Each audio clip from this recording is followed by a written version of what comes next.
Better Life Media, America's leading source for life improvement, presents Brian Tracy. Secrets of Self-Made Millionaires.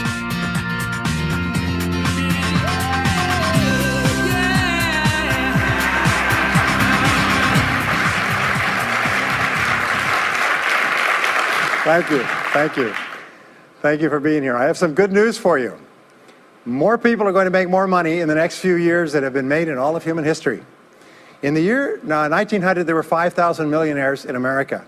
In the year 2000, there were 5 million millionaires. That's an increase of 1,000 times.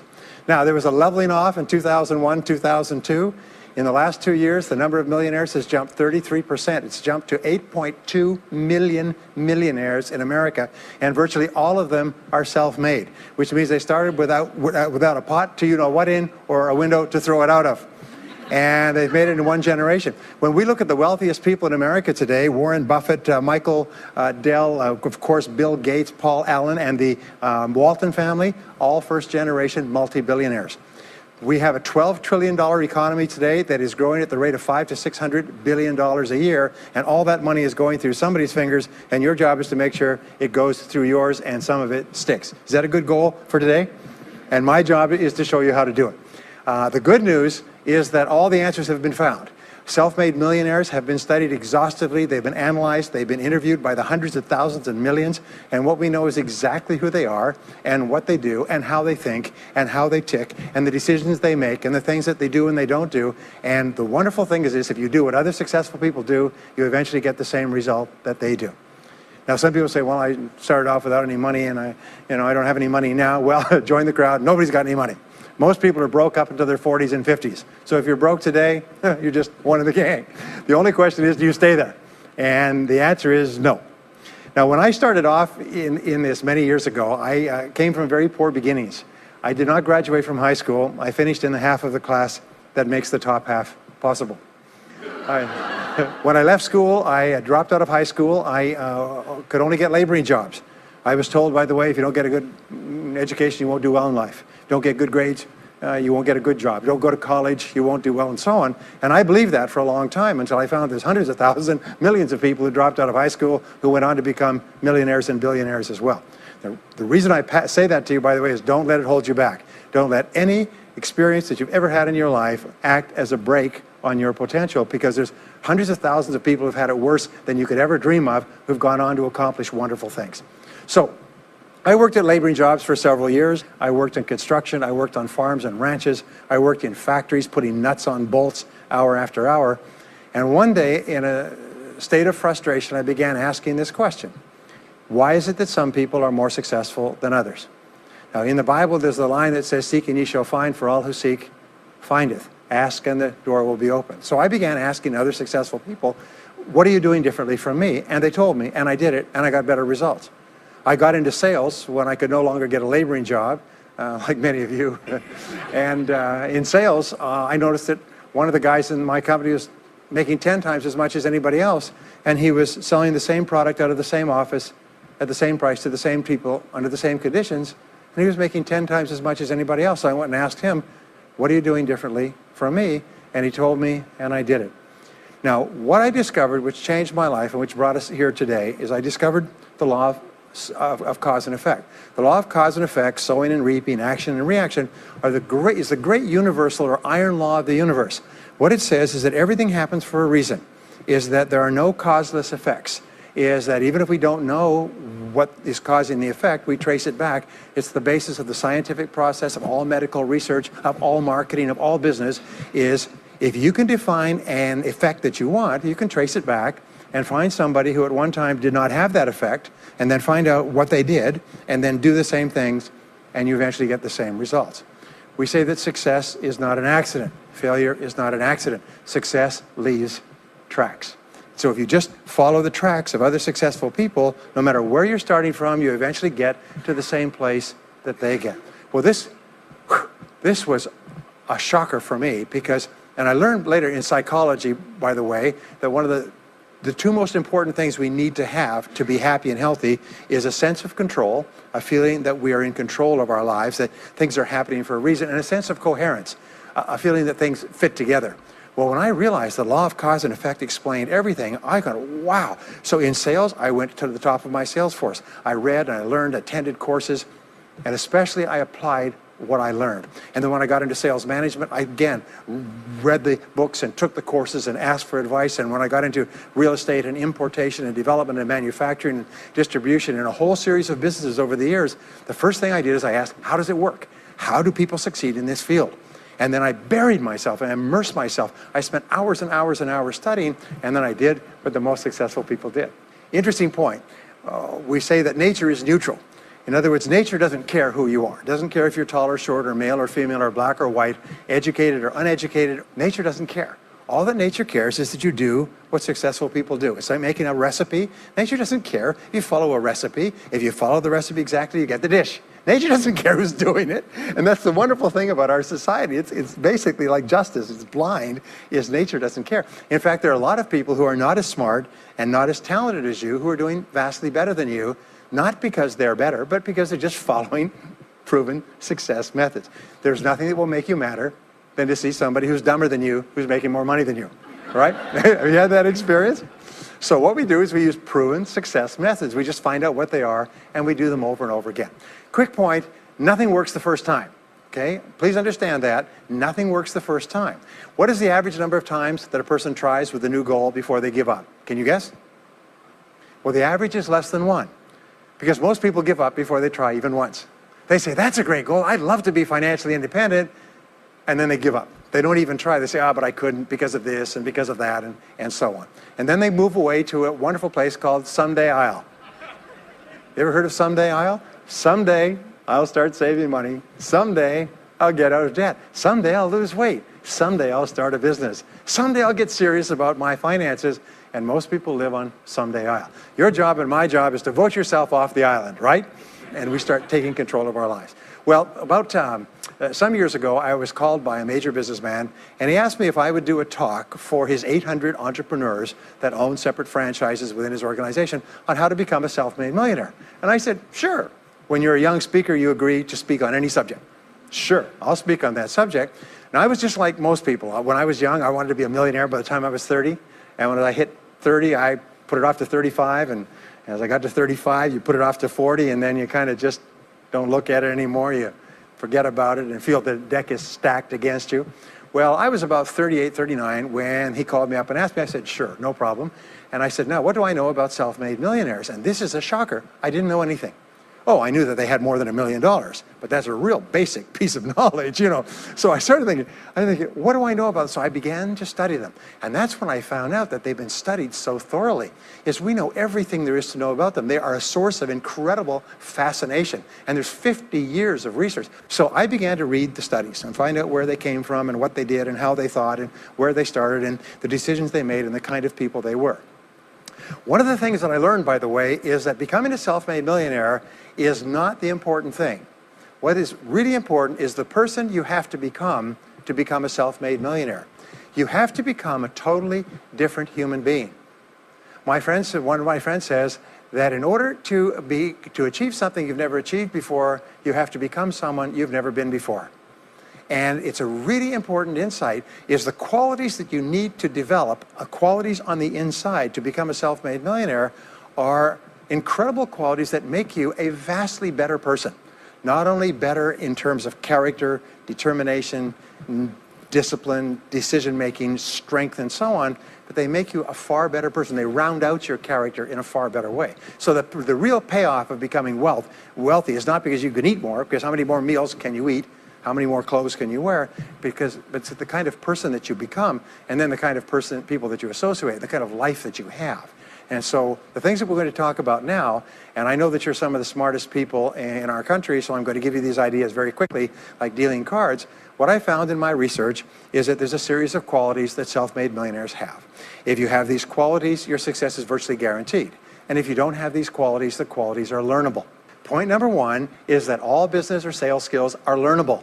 All financial skills are learnable. If you can drive a car, you can learn any skill. If you can drive a car, you can learn the skill. Now, number two is you're probably only one skill away from doubling your income right now.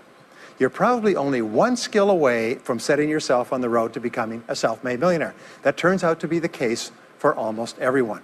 And if you don't know what that skill is, maybe over the course of the time we spend together, it'll jump out at you. But whatever it is, you've got to find it out and go to work on it, because it is learnable. It's a learnable skill. People say, well, I've never been very good with money. Well, get over it. The fact of the matter is, you can learn what you need to learn to achieve anything that you want to achieve. So, the success secrets of self-made millionaires. Give yourself a score of 1 to 10, and if you are weak on one of these, it can be enough to hold you back. If you're strong on all of these, then there's no limit to what you can accomplish. The first is to dream big dreams. Dream big dreams. Practice what is called back from the future thinking and project forward. Develop a vision of yourself as happy, healthy, wealthy, thin. Practice what top people practice, which is what is called idealization. You project forward several years and that you imagine that your life is perfect in every way. Imagine that you have no limitations. Imagine that you have all the time and all the money and all the friends and all the contacts and all the education and all the experience, and that you could be or have or do anything you want in life. If you could, what would it be? If your life were perfect in 5 years, what would it look like? How much would you be earning? How much would you be worth? What kind of a family life would you have? What kind of health would you have? What kind of car would you be driving? What would your life be like if you could wave a magic wand and make it perfect in every way? Now, what we have found is this is the starting point of great riches, and it's the starting point of great success in life, is for you to have a dream or a vision of a wonderful future. Here's an exercise that we give people in our audiences, is take a sheet of paper and make up what is called a dream list. Now imagine this is kind of like a kid's Christmas list, and that it just allows you to just run wild and just write down everything that you could think of that you could possibly want. I had a friend who I taught this to, and he got so excited about it, he bought a spiral notebook, and he began writing. And he'd go through the newspaper, and every single thing he saw in the newspaper that was nice, he wrote it down as a goal. He ended up, first time through, with 330 goals. With the end of the month, he had 500 things that he wanted. The interesting thing was that his life exploded. He activated the law of attraction, and he began to attract into his life people, circumstances, ideas, resources, insights that began to move him toward the accomplishment of the goals and began to move the goals toward him. Number 2 is to do what you love to do. Whenever you find people who are really successful in life, they're people who do what they love to do. They love their work. The great rule for success in life is to find something that you love to do and then find a way to make a living doing it. Now, when you find what you love to do, it'll be something that gives you energy, it motivates you, it enthuses you. It's probably something that you were meant to do from the time you were born. And when you ask self-made millionaires, what sort of work do you do? They'll often say, I've never worked a day in my life. I just do what I like to do. I had a graduate in my course once who came up to me and said, you know, that's interesting. He said, when I was a little boy, I loved to study airplanes. He said, I got airplane books, and I had airplane models, and I had toy planes, and then I got into competitions with remote-controlled planes. He said, when I grew up and went to school, I studied aeronautical engineering. He said, today, he said, I'm 35. He said, I own 3 companies. One builds small aircraft. Another one repairs and services small aircraft. Another one is in leasing and chartering small aircraft. He said, I've never worked a day in my life. He said, I've just played with planes since the time I was a kid. So one of the things that you can do is go back to the time when you were young, as a child between the ages of 7 and 14, before you discovered boys or girls, and what is it that you really love to do? And you'll often find that within that is something you're supposed to do as an adult. Number 3 is commit to excellence. Now this is really, really important, and I had a hard time with this as a young man because I was never good at anything. I was never picked for any team, and if I was picked, I was the first person cut. I got lousy grades in every class. I got fired from multiple jobs. I even got fired from a job pumping gas once. Can you imagine that? Being fired for pumping gas because you're no good. They came out and said, you're no good at pumping gas. How can you be no good? Little old ladies can pump gas, and here I was no good at pumping gas. Anyway, so I got fired. I went from job to job, and then I discovered that all people who are successful are excellent at what they do. You know the old question they asked Willie Sutton, the bank robber, why do you rob banks? He said, well, that's where the money is.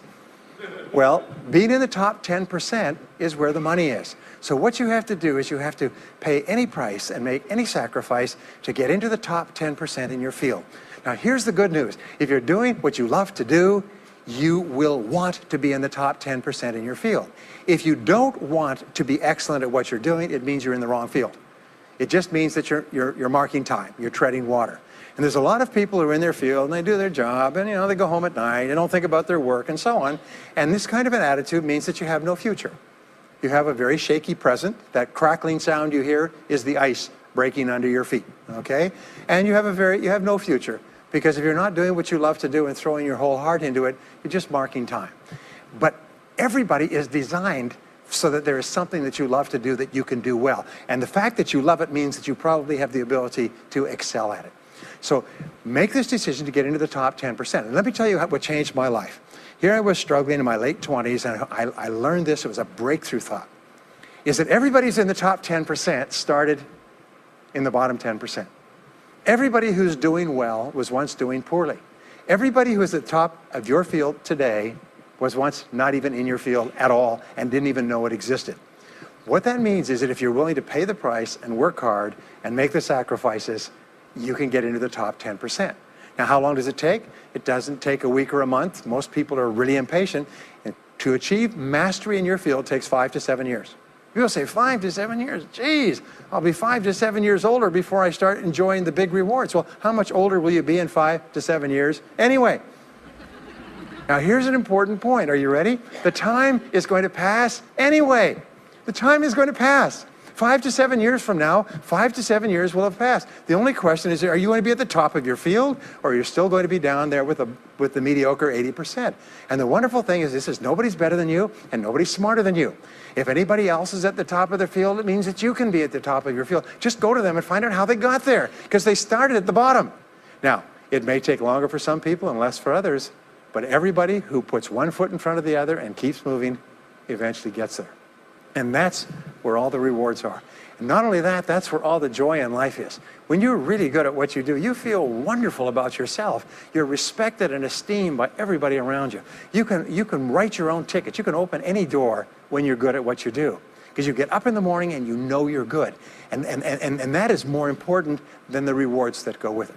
The next key is to develop your unique talents and abilities. Every single person is designed from infancy with special talents and abilities that, if you develop them to their height, can enable you to accomplish anything you want in life. Everyone is genetically structured to be able to do something superbly, to do something they enjoy, to do it well, and to get great satisfaction from it. Peter Drucker often asks the question, what are you good at? What are you good at today? What should you be good at? What could you be good at? What will you be good at? And so one of the questions that we ask is, looking back in your life, what has been most responsible for your success up to now? What has been most responsible in the past? What is it that you have done that has gotten you the best results? Because as we said before, success leaves tracks. And if you look back into your past, you'll often find indicators that guide you to your future. Do you remember that fellow that won $300 million in the lottery? He was a high school physics teacher. And they asked him what he's going to do with it. He said he's going to take a week off and then get back to work, because he doesn't want to give up his job teaching high school physics, because he loves his work so much.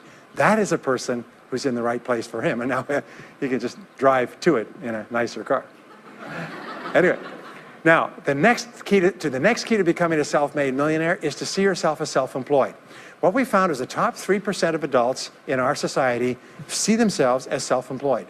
They see themselves as in charge of their own lives. When I started off my career as a young man, I was 21 years old, working as a construction laborer, living in a one-bedroom apartment, broke, taking buses 2 hours every morning to get to work, and buses 2 hours to get back. I still remember that, and I still remember a light going off one evening. I was sitting there in my little apartment, in my little kitchen alcove, and I suddenly realized that I was responsible, that I was in charge of my own life, that no one was coming to the rescue. And it was one of the great turning points in my life. So what you find is that all exceptional people are highly responsible people. They look upon themselves as self-employed. Sometimes I'll ask an audience, I'll say, how many people here are self-employed? And some people will raise their hand and some won't. I'll say, now what's the true answer to this question? And the true answer is that everyone is self-employed. The biggest mistake you could ever make is to ever think you work for anyone else but yourself. Even if someone else signs your paycheck for you all your life, The most valuable people in any organization are the people who treat the company as though it belongs to them. They see everything that happens as affecting them personally. They're not the 9-to-5ers, the no-hopers that say, yeah, well, I go to work. When I'm not at work, I don't think about my work. These people, somebody has told them that's a clever way to think. It's the way losers think. Winners think about their company, and when they're not there, they think about how they can do it better. When something happens in their company, they take it personally because they see themselves as highly responsible. As a result, they're paid more, they're given more educational opportunities, they're promoted faster, and these are the people that eventually, like cream, rise to the top of every organization and every industry, the top 3%. The next key to becoming a self-made millionaire is to develop a clear sense of direction. Developing a clear sense of direction means that you need to become intensely goal-oriented. We find that all successful people are goal-oriented. There's an old saying, you can't hit a target that you can't see. You've got to know what you want in every area of your life. Some years ago, I worked with the Hunt Oil Company in Texas. The Hunt Oil Company was founded by H.L. Hunt, who became the wealthiest, self-made, multi-jillionaire billionaire in the world. At his peak, he owned 200 companies and had a royalty income of $3 million a day. Most phenomenal man, by the way. And he was interviewed by a friend of mine on television before he died in the early 70s. And he was asked, what are the secrets to success? He said, the keys to success have only been two through all my life, and I will tell you what they are. He said, number one, he said, decide exactly what it is you want and write it down and make a plan to achieve it. And number two is determine the price you're going to have to pay to get it and then resolve to pay that price. Now, where the law of sowing and reaping cause and effect, I learned an additional point to that. I learned that your current life today is the result of the price you've sown up to now. Is whatever you've put in, you get out. So whatever you're getting out today is a result of what you've put in. If you don't like what you're getting out, what you have to do is you have to put in something different. What I found is this, is that life is always just in the long run. So therefore, life says this, is there's a price you have to pay, and there's two qualities. First of all, you have to pay the price in full for your success of study, preparation, hard work, and so on. And second of all, you have to pay the price in advance. You don't get it afterwards. The way the world works is first you put in what you need to put in, and then you get out the rewards. So you have to ask yourself, what is the price that you have to pay to achieve the success that you desire? And you have to write it down and make a plan and work on it every day. Now let me give you a quick exercise, which is my only take-home or homework exercise for our time together. I want you to take a piece of paper like this and write down 10 goals that you'd like to accomplish in the next 12 months. Write the word goals and today's date at the top of the page. Write down 10 goals you'd like to accomplish, and then ask yourself this great question. If you could only accomplish one goal on this list, but you could accomplish it within 24 hours, which one goal would have the greatest positive impact on your life? Now this is a great question because it'll usually jump out at you. You say, that's the one. If I had this, that would have more of an impact on my life than anything else. Sometimes it's a financial goal, sometimes it's a health goal, sometimes it's a relationship goal. But whatever it is, put a circle around that goal and then turn the page over and write it at the top of the page, set a deadline on the goal, make a list of everything that you could think of to do to achieve the goal, and then begin working on your list. And here's the kicker, do something every day. Do something every day that moves you one step forward towards your major goal. My promise to you that this exercise, selecting your most important goal, making a plan, and working on it every day, will change your life in ways that you cannot imagine. They say that people begin to become great when they determine their major definite purpose, their number one goal, and work on it every day. It is the secret to becoming a self-made millionaire. It's the secret to great success in life. My promise to you is a week, a month, a year from now, you'll look back and you'll be absolutely staggered at the difference it makes. I was giving a seminar not long ago, and a gentleman came up to me. He said, you know that goal-setting exercise? It changed my life 10 years ago. He said, I was broke, I was divorced. He says, I was an alcoholic, and somebody dragged me to one of your seminars. He said, and I did that exercise, and I picked my major goal. He said, it changed my life. I said, in what way? He said, today, he said, I'm worth $40 million. I said, wow. He said, yes, and I owe it to that lesson. Next is refuse to consider the possibility of failure. It's the most amazing darn thing is that the fear of failure is the greatest single obstacle to success in adult life. And it's not failure itself, because each one of you is a professional failure. Each one of you has failed over and over and over again. Isn't that true? All of us fail. All human beings fail over and over. 9 out of 10 things that we try don't work out the way we expected.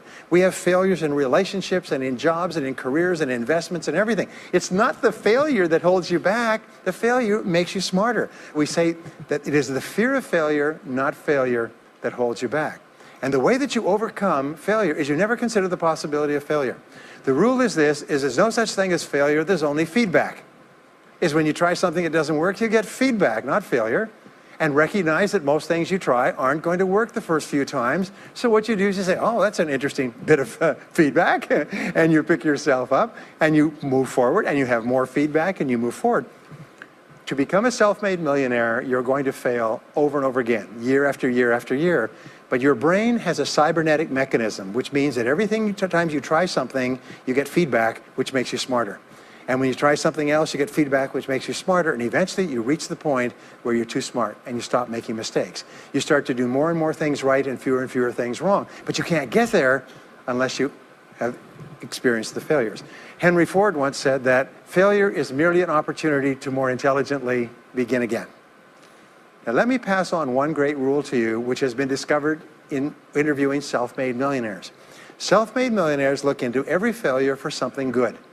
They say, there's got to be something good in this that I can benefit from, and surprise, surprise, they always find it. Second is, self-made millionaires always seek the valuable lesson in every setback or obstacle or temporary failure, and they always find the lesson. Now, what do failures do? Failures whine and cry and think about what they've lost and blame their problems on someone else. Successful people say, what can I learn from this that will make me smarter next time? And my promise to you, those who seek find, is that if you go looking for a valuable lesson in the biggest problem that you're facing today, you'll always find the lesson. Here's another possibility. Your biggest problem today could be the biggest gift that you have ever received, because it may contain within it the lesson that will make you successful. If you stop thinking about what happened and who's to blame, and you start looking for the gift within your problem, sometimes it can transform your life. The next key is to dedicate yourself to lifelong learning. Now, what takes you from rags to riches is personal development, personal and professional development. In the 21st century, as Peter Drucker says, knowledge and skill are the keys to the 21st century. And the only thing that will be relevant, the only skill that will be relevant in the 21st century is the ability to learn new skills, because virtually everything you know is becoming obsolete at a rapid rate. Stephen Covey says that your current knowledge base has a half-life of 2 years, which means that half of everything you know will be irrelevant within 2 years. And 2 years from now, half more. So if you're not continually learning and upgrading your knowledge and skills, you're not staying in the same place. As Pat Riley says, the basketball coach says, if you're not getting better, you're getting worse. If you're not constantly learning, you're actually falling behind. So here are the 3 keys to continuous learning. Number 1 is read in your field 30 to 60 minutes each day. In other words, turn off the television, turn off the radio, put aside the newspaper, and just read in your field. The very best places to read, by the way, are books. Read books, the best-selling books written by the most successful people in your field, because books contain a wealth of riches that can enable you to function at a far higher level, to get much better results than you could before. So read 30 to 60 minutes a day. I've had people tell me, countless people over the years, that reading an hour a day has doubled and tripled their income within a year. The second thing you do is take every course that you possibly can. The courses and seminars that are available to you in your field that are given by professionals that are courses that have been developed over years and years and years. They have been tested and tested and tested. The person who is talking to you for several hours has spent thousands of hours learning their subject. They have dry tested this or done test runs with thousands of other people. When you take a course, you can learn enough information in 1 or 2 days, more than you could learn in 2 or 3 years or maybe even a lifetime, all distilled and put together. People say, I can't afford a course. You cannot afford not to buy books. You can't afford not to go to courses. Some years ago, I had a dentist, and he was a very successful dentist. I was recommended to me by a friend. And this dentist retired at the age of 53. And just before he retired, he sold his practice for about $2 million. Just before he retired, he told me why. He said about 8 years before, he had attended a dental congress in Hong Kong. This is from California. He'd flown all the way to Hong Kong to attend this international dental congress because there were specialists giving private lectures, sort of plenary sessions on the side. And he attended this session, and it was on a particular technique of cosmetic surgery that this dentist had developed that no one else knew, where you could basically straighten out a person's entire front jaw so they look beautiful at a very low cost, at a very high level of effectiveness. He came back and he began implementing this in his practice. People began flying from 500 and 1,000 miles away. Every dentist sent their families, members, and themselves to this dentist. He was able to charge whatever he wanted to charge. He said 8 years later, he retired as a self-made millionaire at the age of 53 to enjoy his money for the rest of his life from what he learned from one session at one convention at one course. Now, that is a true story, and maybe it's an exception, but you can never tell where the information is going to come from. The third way that you can upgrade your skills is listen to audio programs in your car. The average driver drives 500 to 1,000 hours a year, 25 to 50,000 miles. If you listen to audio programs in your car, according to the University of Southern California, you will get the equivalent of almost full-time university attendance just listening to learning material as you drive around. It can totally and profoundly change your life. Very, very important. Here's an interesting point. The more you commit yourself to becoming the best person you can be, the more you like yourself and respect yourself. The more energy you have, the bigger goals you set for yourself, the more you persist. When you invest in yourself and you read and learn and upgrade your skills, you're telling yourself, wow, I am a person with a great future, and it's up to me to maximize my potential. And your self-esteem goes up, your self-respect goes up, your sense of personal pride goes up, and you started to get promoted more and paid more in every part of your life. Well, the next is to develop a workaholic mentality.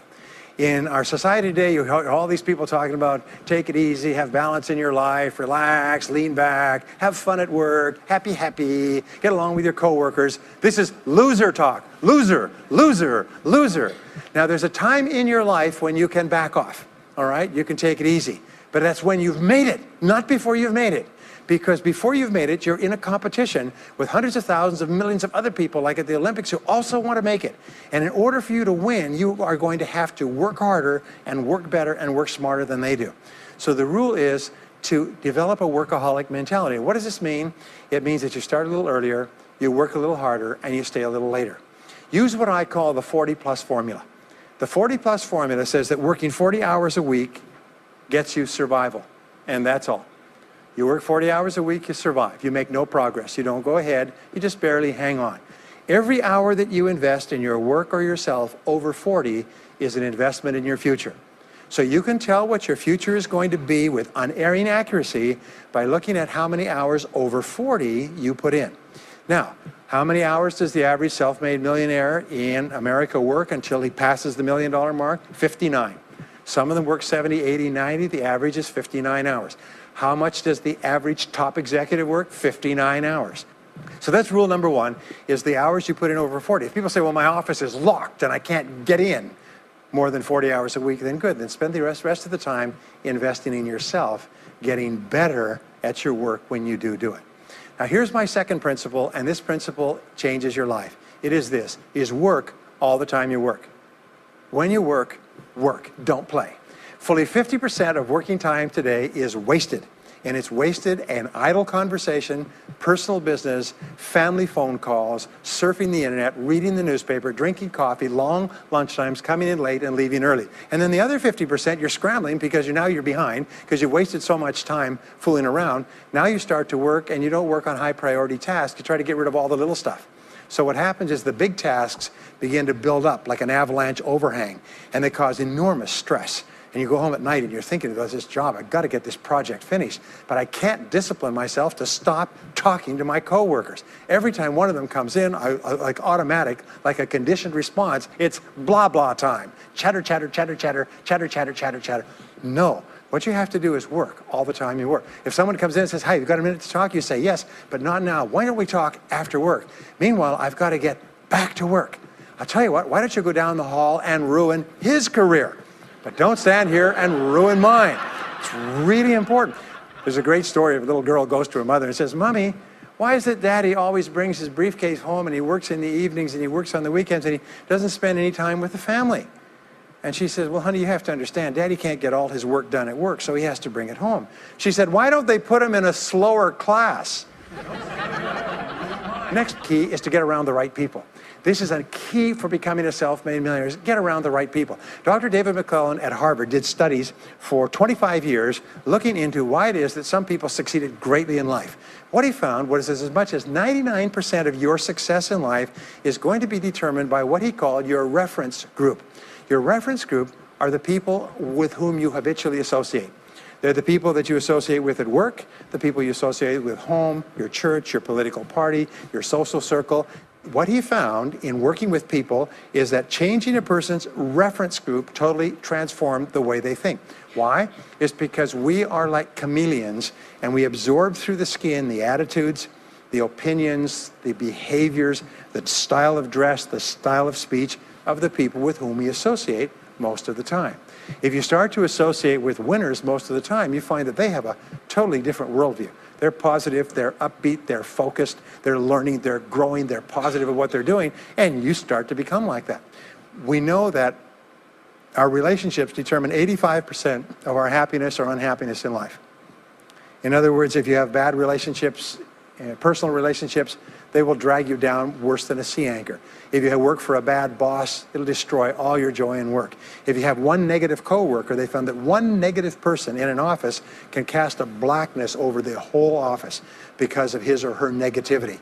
And so the most important thing you do is you choose your relationships with care and only associate with people that you like and respect and enjoy being around. Next is be prepared to climb from peak to peak. One of the keys to becoming a self-made millionaire is to realize that life is never one continuous train. It's always up and down. So it goes up. Like if you climb a mountain peak, you have to go down into the valley before you climb the next peak. So all of life is cycles and trends. All of life is cycles and trends. And there's up cycles and there's down cycles and there's up trends and there's down trends. The question is, what is the general direction of your trends? We say this, is that life is 2 steps forward and 1 step back. Successful people focus on the 2 steps forward and then they protect themselves on the downside. They build up cash reserves. They put in stop loss orders on their stock market. They very carefully watch what they're doing. So they try to maintain that 2 steps up and then they make sure that the 1 step back is not so far. And then they want to make sure that this curve is generally upward so that each time there's a step back, they're still further ahead than they were before. The next one, which is to develop resilience and bounce back. Developing resilience and bouncing back is one of the key qualities of self-made millionaires because, as I said right at the beginning, most things won't work. This is a very interesting point, is that you're going to be knocked down over and over again. And what we know, as my friend Charlie Jones says, is you have to bounce, don't break. And when things go wrong, bounce. And so what I learned many years ago was this interesting technique of what is called mental rehearsal. And mental rehearsal says that you mentally prepare for the inevitable downturns before they occur. So you say, all right, in the course of life, things are going to go wrong, but when they do, I'm not going to become upset. I'm not going to get mad or angry or anything else. I'm just going to take it and learn from it and pick myself up and keep going. Sometimes I ask this question, does anybody here have any problems? Everybody says yes, everybody's got problems. Well, here's the rule, is all of life is a continuous series of problems. They never end. The problems just keep on coming, like the waves of the ocean.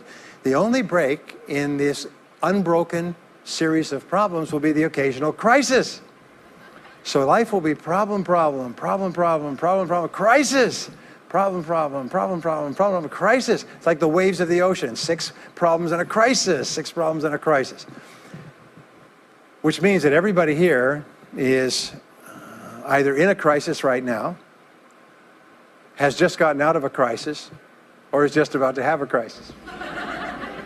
So what we have found is this: the hallmark of superior people, 30 years of research, is how you respond to a crisis. How you deal with problems and how you respond to a crisis. And what we have found is this, is superior people look for the solution to every problem. They don't allow themselves to become upset and angry. When something goes wrong, they say, okay, what's the solution? And they become intensely solution-oriented. When you have a very intense problem, that stimulates creativity to solve the problem. So what you do is you write and define the problem clearly. If you have a problem, you say, wait a minute, what is my problem? What is it that I'm worried about? And write it down. And the very act of defining a problem clearly often triggers the solution to the problem. One last technique that I want to give you with regard to your major definite purpose. And if you only do these two things as a result of our time together, they will transform your life. You've already identified the one goal that can have the greatest positive impact on your life. Now what you do is you take that goal and you write it at the top of a page in the form of a question. And you say, let us say your goal is to double your income. That could have a major impact on your life. You say, what are all the things that I could do to double my income in the next 12 months? Write it as a clear question. Even better, if you're earning $50,000 a year today, write, what could I do to earn $100,000 over the next 12 months? The more specific the question, the better. Then you devote yourself to writing 20 answers to this question. You must write a minimum of 20 answers. Work harder, work smarter, start earlier, stay later, change occupations, upgrade my skills, whatever it is, keep forcing yourself to write till you've written 20 answers. We call this mindstorming. The first 3 to 5 answers will be easy. The next 3 to 5 answers will be difficult. The last 10 answers will be incredibly difficult. But I have given this exercise to people who've gone on to become millionaires so many times I've lost track, because they often find that the 20th answer changes their whole life. And if you've ever done this once, it's absolutely staggering. More people have become millionaires with this simple idea of mindstorming, what I call the 20 idea method, than any other single method of creative thinking ever discovered. Once you've got your 20 answers, pick one answer and take action on it immediately. Once you've got, it doesn't matter what it is, just take one answer and take action on it, and that will keep you thinking and acting creatively all day long. The next key to becoming a self-made millionaire is to become an unshakable optimist. An unshakable optimist means that you think and talk about what you want most of the time. Optimists think and talk about what they want. They look for the good in every situation. They seek the valuable lesson. They're constantly feeding their mind with great ideas, which opens up new perspectives. What I have found is that optimists have 3 wonderful qualities. Number 1 is they learn more things. As a result, they dramatically increase the likelihood that they will learn the right thing at the right time. Number 2 is they try more things, which dramatically increases the likelihood that they'll try the right thing at the right time. And number 3 is they persist. They never give up. Optimists make a decision that once they've decided they're going to become wealthy, they just never stop until they achieve that goal. Now, will they have many setbacks and obstacles and difficulties?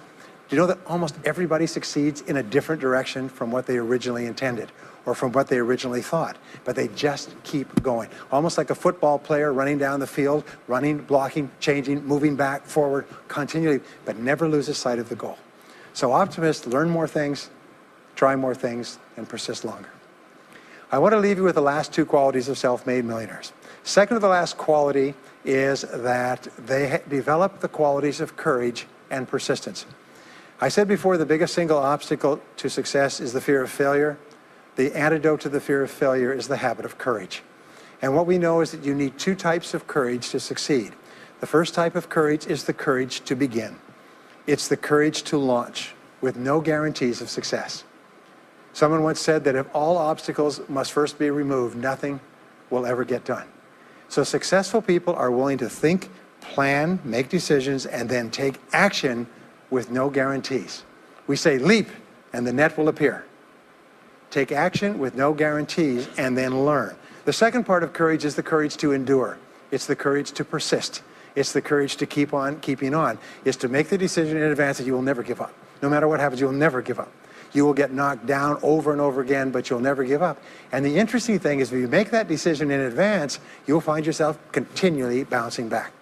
So courage means the courage to begin and the courage to endure. And the final quality of self-made millionaires, and Napoleon Hill called this the master key to riches. After studying 500 of the richest people in American history, he said it's the quality of self-discipline. It's the ability to make yourself do what you should do, when you should do it, whether you feel like it or not. The quality of self-discipline is the quality that will make you a big success. It's the ability to force yourself to do what you know you should do. And here is the wonderful discovery. Is persistence is self-discipline in action. Every time you persist, you build your self-discipline. Every time you practice self-discipline, you build your ability to persist. And the 2 of them are tied into your self-esteem. So the more you persist, the more you like yourself. And the more you like yourself, the more discipline you have. And the more discipline you have in practice, the more you like yourself. As a result, the more you persist. And eventually you get onto an upward spiral where you become absolutely unstoppable. You reach the point where you know you can achieve the goal and nothing in the world can stop you. And every step that you take forward makes you stronger and stronger and stronger until finally people say, I know one thing about him, I know one thing about her. You cannot stop him or her. Once they decided they want something, they will not stop until they get it. And when you develop that quality, there will be nothing that is impossible to you. So let me just leave you with these last points. We're living at the very best time in all of human history. More people are going to make more money in the next few years than have ever been made in all of human history.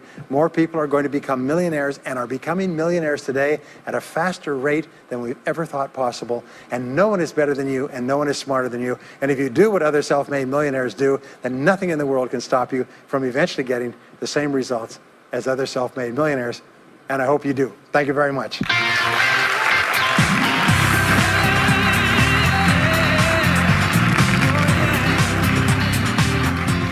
We hope you've enjoyed this special presentation of Brian Tracy's Secrets of Self-Made Millionaires. If you would like to own a copy of this program or any of Better Life Media's programs, please visit our website at betterlifemedia.com, where you'll find all types of valuable life improvement information.